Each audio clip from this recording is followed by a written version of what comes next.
एक बार बोल तो दिया करो। राम राम। रुक रुक।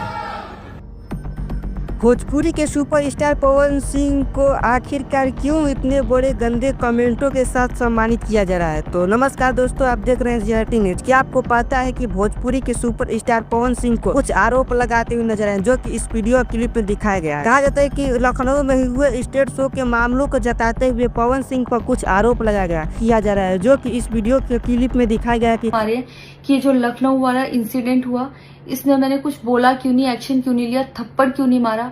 और कुछ लोग मुझे ही गलत समझ रहे हैं, कुछ मीम्स पे लिख रहे हैं कि ये तो हंस रही थी, मजे ले रही थी।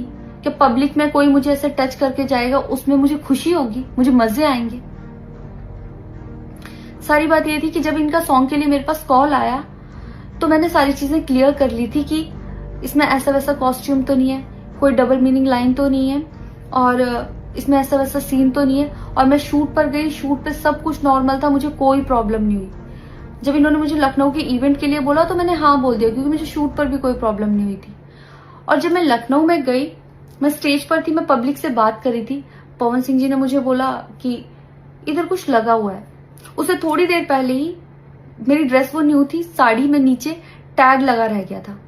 तो मेरे दिमाग में आया कि शायद ब्लाउज का भी टैग लटक रहा होगा। मैं हंसकर उस चीज को दबा रही थी कि अगर मेरा टैग लगा भी है तो वो चीज जिस टाइम मैं पब्लिक से माइक में बात कर रही हूँ उस टाइम ना बोल के साइड में भी बोली जा सकती है, इसलिए मैं उस चीज को उस टाइम पे दबा रही थी। मैंने हंस के टाला, अवॉइड किया और फिर दोबारा बात करने लगी।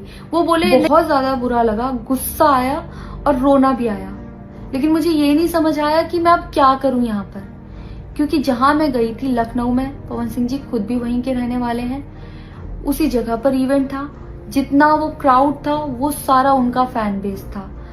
उनको भगवान बोल रहे थे और भक्त बोल बोल के उनके पैरों में गिर रहे थे।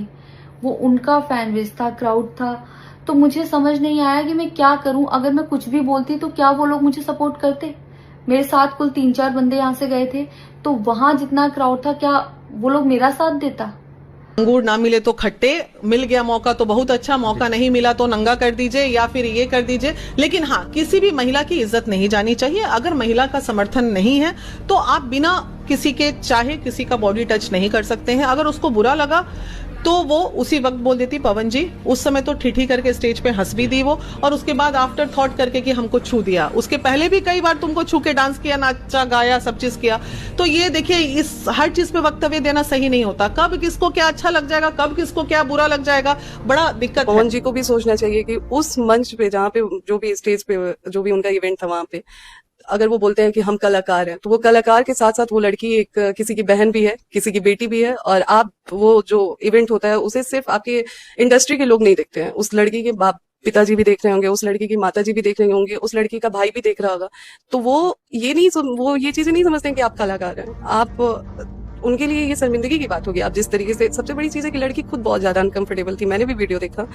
आप देख चुके होंगे कि उस अभिनेत्री का क्या बयान आया। अब हम बात करने वाले हैं कुछ मामलों के बारे में, जिसमें कहा जाता है कि ऐसे ऐसे भोजपुरी के सुपरस्टार इतनी घिनौनी काम करते हुए नजर आएंगे तो उनसे छोटे छुंगस और एक्ट्रेस माने जाते हैं, जो कि अपना सपना सजाए हैं एक बड़े स्टार बनने के लिए। आखिरकार उन पर क्या प्रभाव पड़ेगा और क्या वो आगे चलकर वैसे ही काम करेंगे? इन सभी सवालों के जवाब आप कमेंट बॉक्स में बताते ही जाइएगा।